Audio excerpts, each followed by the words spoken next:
hoje um convidado de altíssima categoria nesse programa. Vejam só quem está aqui, o ministro Marco Aurélio de Mello, que ele é do Rio, ele é o nosso querido, ele agora se aposentou no mês passado, não é isso? Formado em Direito, possui mestrado em Direito Privado pela UFRJ, além de dezenas de cursos. E eu vou deixar você, meu querido André Marinho. Tem uma intimidade. Você Não vai arregar, não. Você que gosta dessa, você que sempre tem um discurso, você é fã do Collor, do Fernando Collor, Amigo. que gosta de fazer todo. Meu primo. Nomeei meu primo o para ministro. para Então vou mais deixar outra você fazer a primeira pergunta para o ministro. Muito obrigado, Emílio Surita. Ministro Marco Aurélio, prazer estar com o senhor aqui, prestigia nosso programa. Chegando mal só o áudio. Você consegue me ouvir agora melhor? Melhorou um pouco? Confirma. Melhorou. Vamos ver se eu consigo perceber o que você vai verbalizar. Ok. Verbalize bem. Boa. Deixa comigo. Articule. Especialidade da casa. Vamos lá, vamos que vamos. Ministro, 31 anos na mais alta Corte de Justiça do nosso país, uma vida. Eu queria falar de dois casos recentes que o senhor teve um papel decisivo que também teve uma consequência muito grande para o nosso país. Primeiro, o senhor se posicionou contra a prisão após segunda instância, o que imediatamente gerou o campo necessário para a defesa do ex-presidente Lula e tentar pedir a soltura dele da prisão em Curitiba. Após isso, o senhor imediatamente votou também a favor, contra, no caso, a suspeição do ex-ministro Moro e ele foi declarado suspeito e parcial pelos seus pares no STF. Você descreveu isso como uma verdadeira bomba atômica. O senhor disse que você ficou perplexo e o senhor disse que o senhor ficou, que ele foi ressuscitado politicamente, o Lula no caso. Você não acha que há uma contradição flagrante entre o voto contra a prisão em segunda instância e essa sua posição muito favorável ao ministro Moro? Vamos por partes.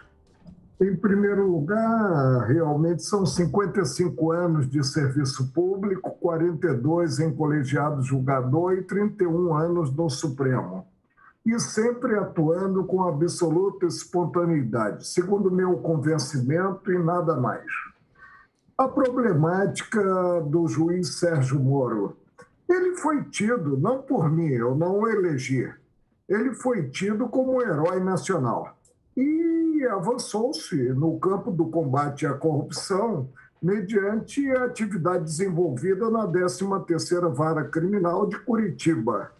E chegou-se, nos processos crime contra o ex-presidente Luiz Inácio Lula da Silva, ao desfecho final, depois desses processos terem percorrido diversas instâncias. Aí, de repente, na via estreita do habeas corpus, que pressupõe sempre ilegalidade manifesta, articulou-se o que seria a incompetência relativa, que, portanto, preclui, não é incompetência absoluta, do juízo criminal da 13ª de Curitiba. E voltou-se à estaca zero. Daí a perplexidade, que não foi apenas minha, foi a perplexidade da sociedade em geral. E tivemos, sob a minha ótica, eu devo estar errado, porque fiquei vencido de forma isolada no colegiado, paciência, né? Tivemos, a meu ver, um retrocesso. Um retrocesso em termos de combate à corrupção. Mas, de qualquer forma, pronunciou-se o Supremo e depois que ele se pronuncia, não se tem mais a quem recorrer. E a decisão foi proferida. Mas, repito, penso que não avançamos no campo do combate à corrupção e assentamos que todos os patamares do judiciário, na tramitação dos processos crime, erraram ao não admitir, até mesmo de ofício, e não se pode admitir de ofício incompetência relativa à incompetência do juízo de Curitiba. Mas paciência. Prisão em segunda instância. E depois vamos ver, já me esqueci da terceira pergunta. A prisão em segunda instância. Desde que eu entrei no Supremo e foi colocada a matéria, me pronunciei no tocante da prevalência do ditame maior constitucional. Que ditame é esse? Presume-se a não culpabilidade. Claro, é a ordem natural. Você não pode supor, presumindo o excepcional, que alguém é culpado. E aí, por isso ou por aquilo, no afã de combater a corrupção, no afã de combater a delinquência que realmente cavalga no país, admitiu-se a execução provisória da pena após pronunciamento de segunda instância. Ora, execução provisória pressupõe possibilidade de voltar-se ao estágio anterior, uma vez afastado o título judicial que a ensejou. Indaga-se, o cidadão perde a liberdade. Alguém pode devolver essa liberdade ao cidadão? Não. Aí, evidentemente, se teria que partir para a responsabilidade no campo econômico, financeiro, danos materiais e morais, né, do próprio Estado. Agora, isso não quer dizer que num processo crime não se possa implementar a prisão processual, que é outra coisa.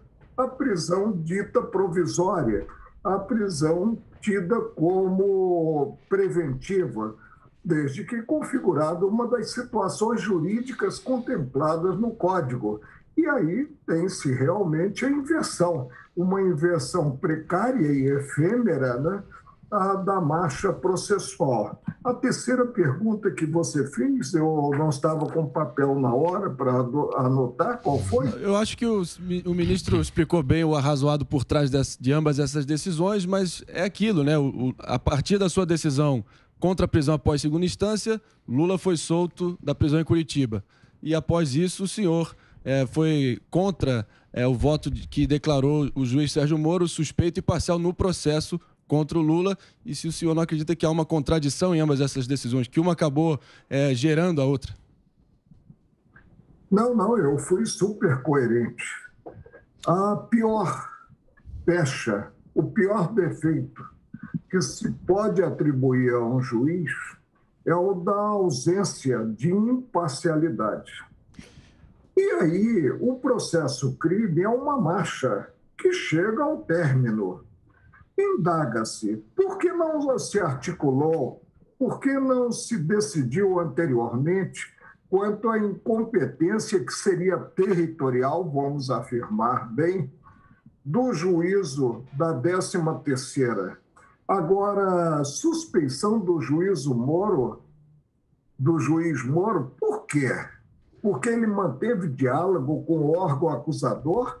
No gabinete no Supremo, eu cansei de receber não só advogado da defesa, como também o Ministério Público. E jamais ninguém pensou em articular a minha suspeição.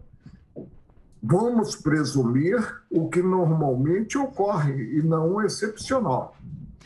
Ô, ministro, desculpa, a gente está só no tema aqui, Moro. Eu queria que você falasse sobre a Lava Jato. O que você acha? A maioria desses empresários hoje estão soltos. Você acredita na inocência deles? E se você consegue fazer um comparativo com a Mãos Limpas que aconteceu na Itália?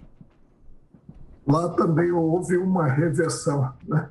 E se teve até assassinato, homicídio, né, de juiz, né? Lava Jato, nós avançamos culturalmente com o mensalão. Louvemos aí o trabalho desenvolvido pelo gabinete do ministro Joaquim Barbosa. E tivemos também um trabalho profícuo, atendendo aos anseios da sociedade, na 13ª criminal. Indaga-se, quando se volta a estaca zero, não há como que um estímulo à delinquência, um estímulo à corrupção? A meu ver, há. Quando se tem a glosa penal, o homem público, principalmente, tende a ficar mais esperto e tende a não cometer desvios de conduta. Mas quando se passa uma borracha, como se passou, e aí vai surgir o problema da prescrição. Se passa uma borracha, se declara insubsistente até mesmo denúncia oferecida, no juízo que seria competente para mim, que seria o de Curitiba. Há um retrocesso, não se avança culturalmente assim. E surgiu a competência do juízo de Curitiba, porque o primeiro crime praticado por um parlamentar do Paraná, já falecido, né, um deputado federal, teve a lavagem de dinheiro implementada em Londrina. Aí o juiz federal de Londrina, porque havia um juízo concentrando os crimes de lavagem de dinheiro, declinou da competência para a 13ª. As demais persecuções criminais resultaram da conexão e da continência, presentes os mesmos fatos ou fatos interligados.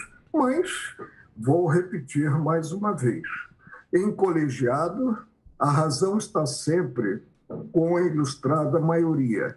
E você, depois que você se pronuncia, principalmente de forma isolada, você deve rever a sua concepção. Mas eu próprio, revendo minha concepção, quer no tocante à incompetência do juízo da 13ª, que não vislumbrei, quer quanto à prisão em si do ex-presidente Luiz Inácio Lula da Silva, não me convencer do acerto da ótica da ilustrada maioria. Mas eu devo admitir, a ilustrada maioria ressuscitou politicamente, talvez para concorrer na candidatura à reeleição do atual presidente Jair Bolsonaro, o ex-presidente Lula. Vamos aguardar ver o que ocorrerá em 2022. Muito bem. Eu preciso fazer um break para a Rede rapidinho. Perfeito. Vamos lá, Rede. Pode fazer o break, a gente continua o papo aqui com o nosso querido ministro. Pode rodar aí, por favor. Muito bem. Você tem pergunta? Pois não. Eu tenho uma pergunta. Deixa eu fazer uma pergunta. Ô ministro, isso aí vai prescrever, né? O Lula vai prescrever. Isso aí vai caducar. Pode ser que a gente devolva a grana pro Lula?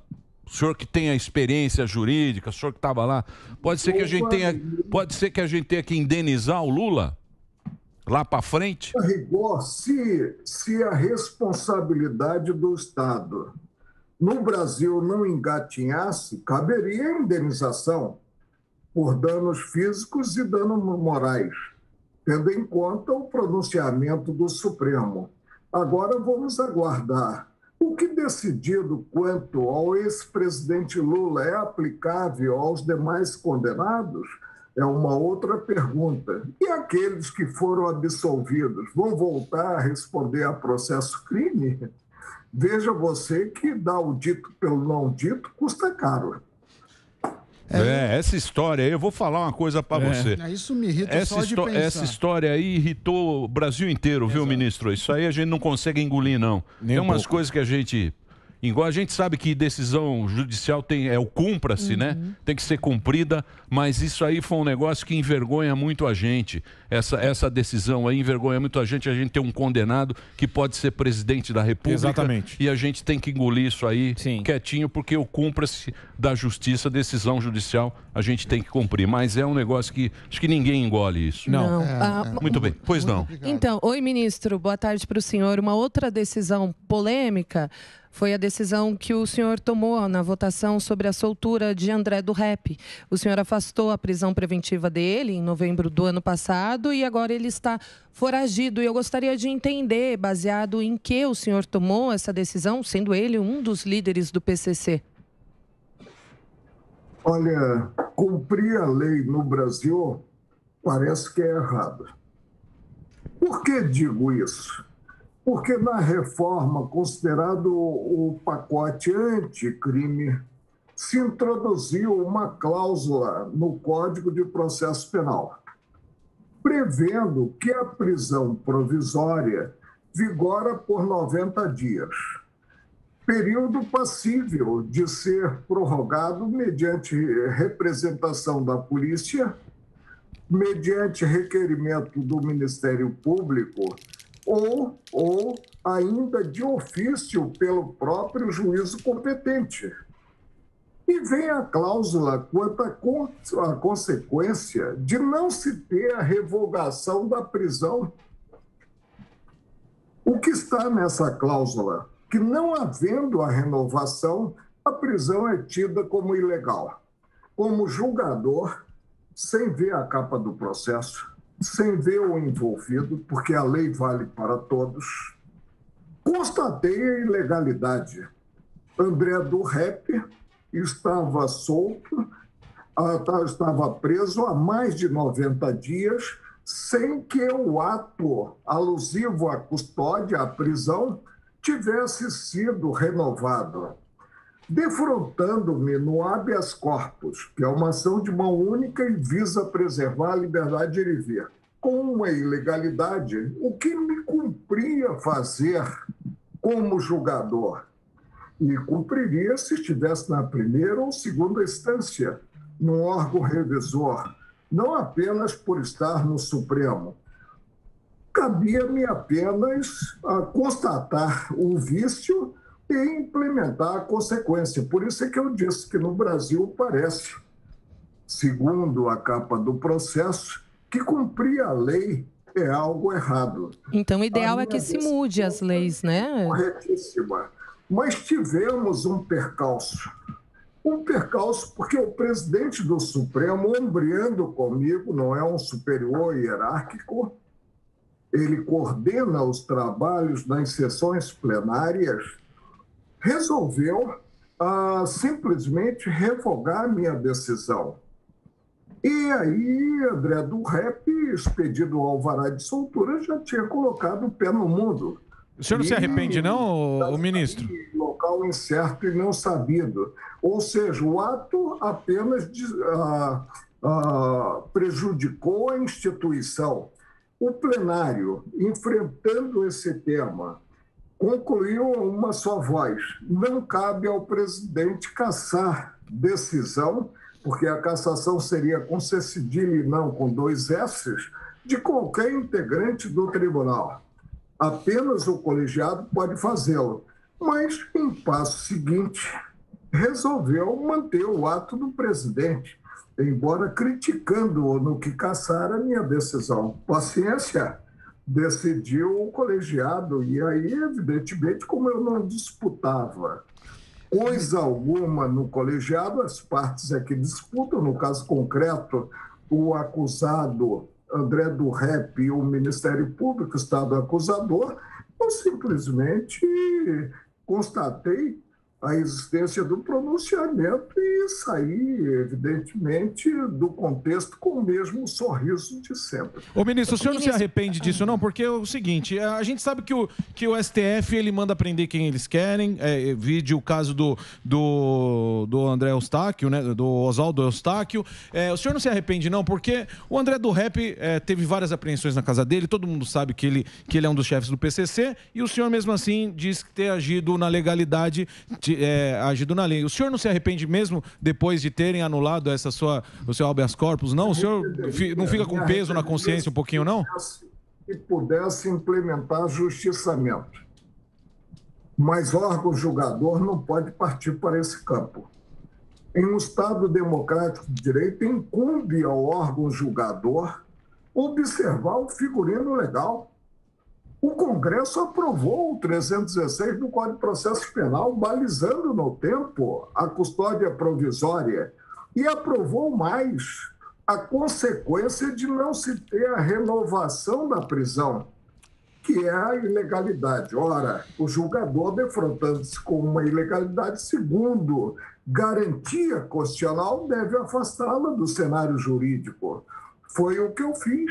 Ministro. Agora, pouco importa, vou repetir, o fato de ter se envolvido este ou aquele cidadão, integrante ou não desse grupo criminoso a que você se referiu. A lei vale para todos indistintamente. Mais ou menos, né, ministro? Mais ou menos, né?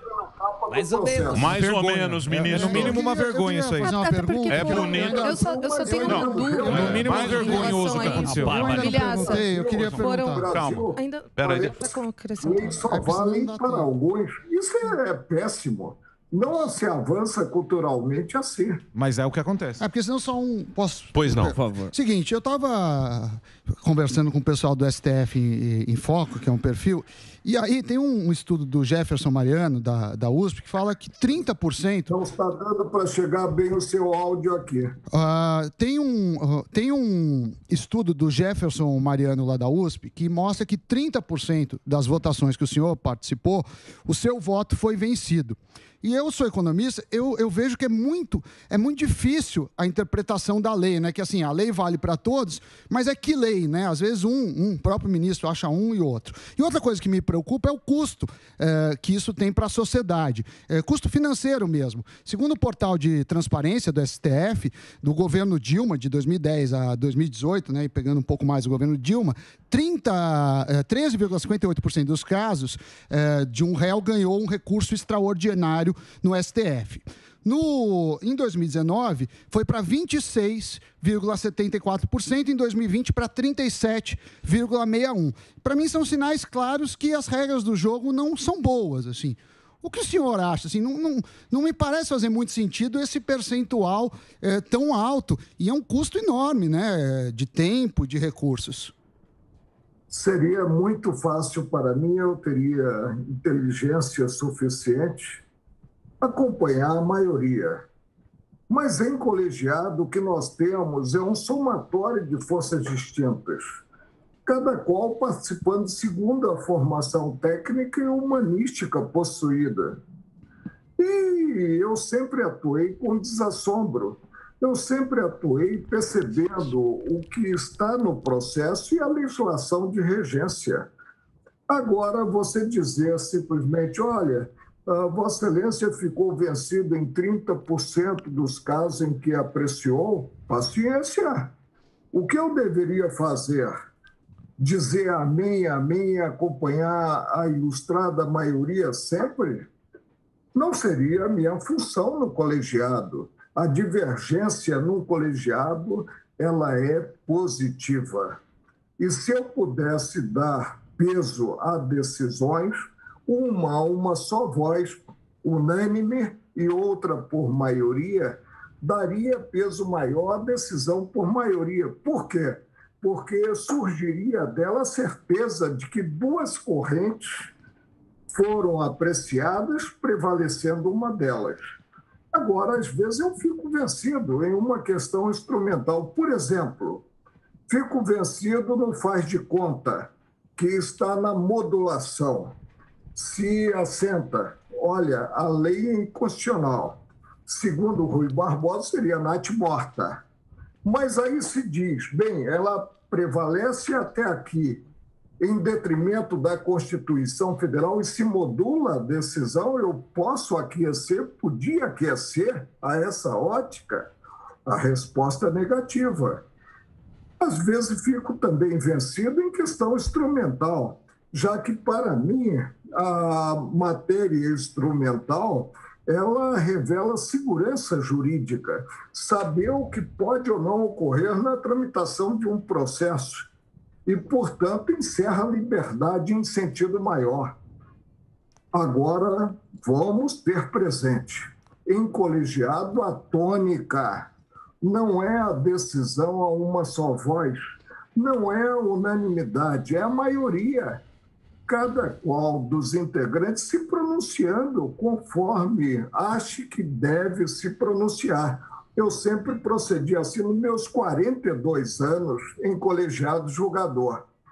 E se fizerem balanço, hoje mesmo um jornal de grande circulação em São Paulo traz um hino sobre o meu desempenho profissional.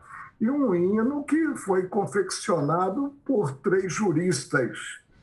E, evidentemente, isso me deixa com a consciência muito tranquila e, digo mais, com a alma lavada. Ô, ministro, muita gente fala sobre arbitrariedade e inconstitucionalidade. Na sua opinião, o STF cometeu algum excesso ou em algum momento quebrou a harmonia entre os 3 poderes? Os 3 poderes da República, eles são harmônicos e independentes. E o Supremo não é o único protagonista da constitucionalidade ou não de um ato normativo. Eu, na bancada, sempre preconizei a autocontenção. Sempre preconizei que não deveríamos até mesmo por estarmos na derradeira instância do Judiciário, não se tem um órgão acima do Supremo para corrigir as decisões que profere, que não podíamos avançar, invadir seara que não é nossa. Cheguei mesmo a dizer, olha, quando nós avançamos, invadimos seara do Legislativo, seara do Executivo, lançamos um bumerangue que pode voltar na nossa testa. Continuo a reafirmar, Supremo não pode tudo. Pode o que está autorizado na legislação, principalmente na lei das leis, que é a Constituição Federal, que submete a todos indistintamente. Submete o Legislativo, o Executivo e submete o Judiciário, inclusive o guarda-maior dela, a Constituição Federal, e eu diria principalmente o guarda-maior dela, que é o Supremo. O exemplo vem de cima. Qual é o exemplo para o cidadão comum quando ele percebe que o julgador forçou a mão para chegar a um certo resultado? Em direito, o meio justifica o fim, não o fim ao meio. Sob pena de nós termos aí a bagunça, a Babel, e não avançarmos culturalmente. Ministro, perdão. Vai, Kalina, vai. Não, ainda quero insistir um pouco nisso, porque, desculpa até minha ignorância, a interpretação da lei, então, não é uma questão técnica, é uma questão pessoal. E eu quero insistir nesse caso do André do Rep, porque foram 9-1. O senhor foi o único favorável ao afastamento da prisão preventiva. Então, realmente, só para eu entender, a interpretação da lei é mais pessoal do que técnica, né? Porque foram 9 votos contrários e somente o senhor a favor. Eu já disse que a essa altura eu devo desconfiar do meu convencimento. Mas por mais que reexamine o enfoque que dei à situação concreta, não me convence do acerto da ilustrada maioria. O ato de interpretar, disse você bem, é um ato de vontade.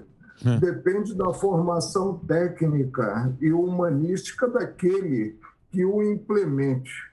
Mas a atuação do julgador é uma atuação vinculada.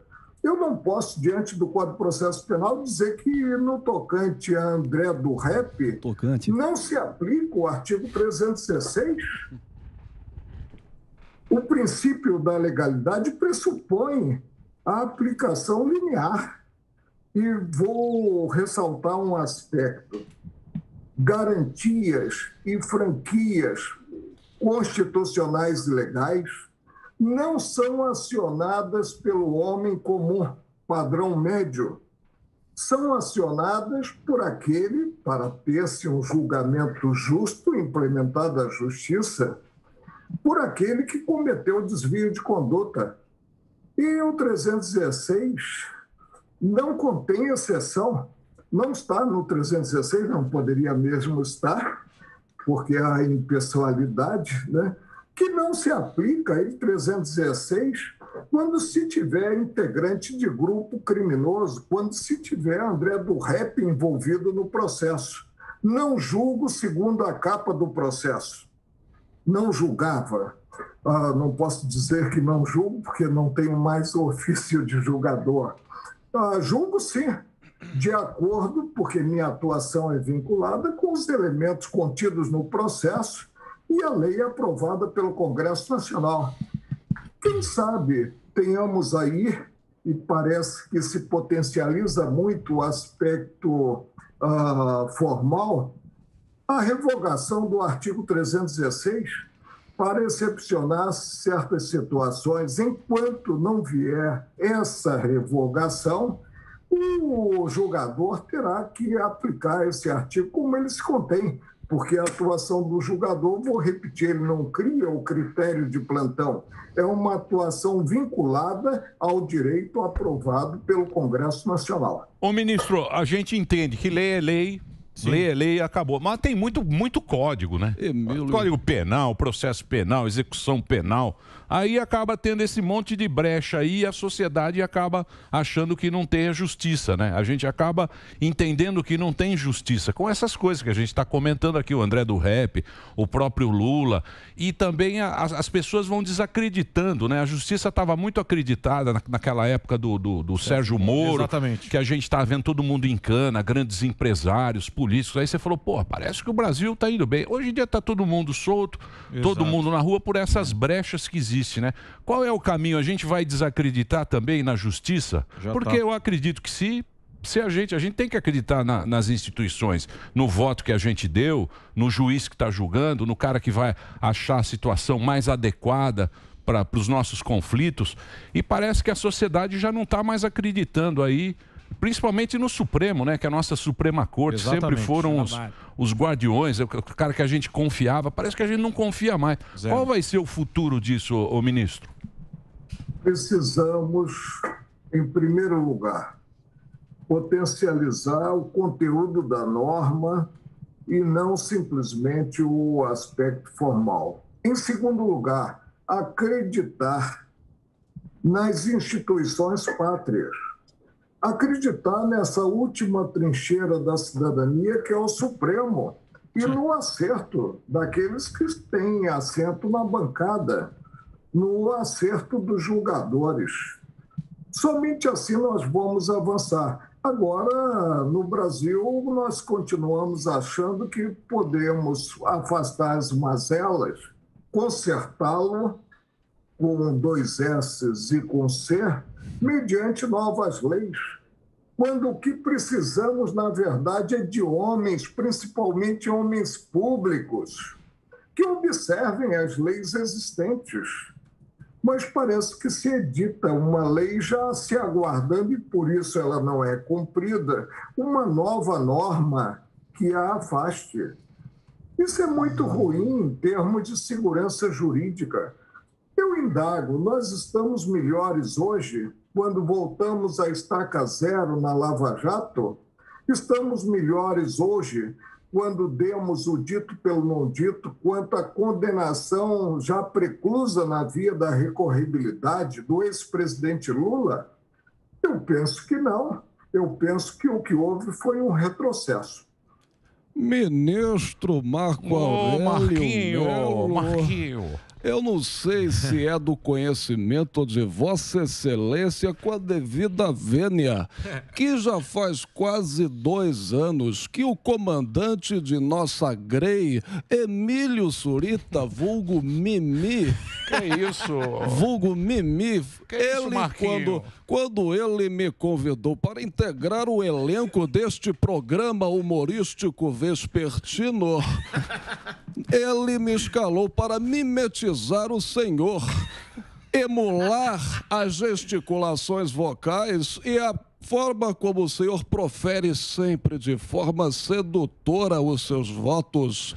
Olhando para trás, nesta brilhante carreira que ambos de nós traçamos juntos, 31 anos, bárbaro, gostaria de perguntar, olhando agora no retrovisor, ministro, como que o senhor classificaria Marco Aurélio Melo pelos seus inimigos e Marco Aurélio Melo por Marco Aurélio Melo?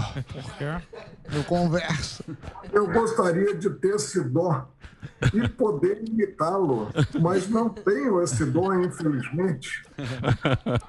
Agora quero ser lembrado como cidadão e cidadão torcedor do Flamengo. E eu penso que hoje todos os brasileiros devem torcer pelo Flamengo. Besteira. Porque será o terceiro time mandando o time argentino para casa. E Marco Aurélio Melo pelos seus inimigos. Algo a declarar para todos aqueles que nos achacaram nessas últimas décadas? Como eu não percebi a colocação?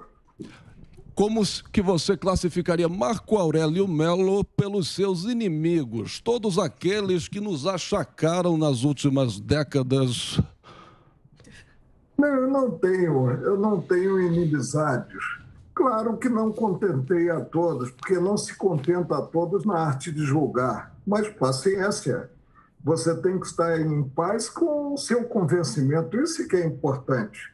E atuar com o julgador com a necessária equidistância. Ô, ministro, e finalmente... Eu converso... Só a questão da minha avó. Eu converso...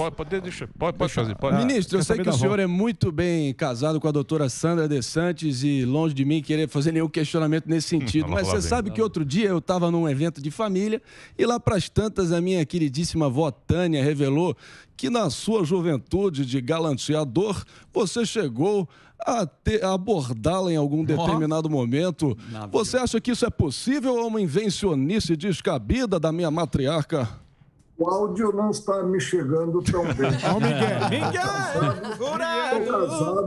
Estou casado há apenas 49 anos com a mesma mulher. Faz tempo, muito tempo. Ministro. Parece no contexto uma exceção. Não, faz muito tempo. Juventude. Legal. É que foi minha colega de turma e é julgadora. E é vice-presidente hoje do Tribunal de Justiça, juíza concursada. Sim. Mas eu devo dizer a você que saem faíscas quando nós conversamos sobre uma controvérsia jurídica. Ministro, muito obrigado pelo seu tempo, ter conversado com a gente aqui no Pânico. Obrigado aí. Muito obrigado aí pela participação. Uma satisfação enorme, Emílio, e sempre à disposição de vocês. Legal, então. E não vou morrer daqui para frente de tédio, tenho certeza disso. O entusiasmo continua. Valeu. Legal. Beijo. Muito obrigado, ministro Marco Aurélio Melo, conversou aqui com a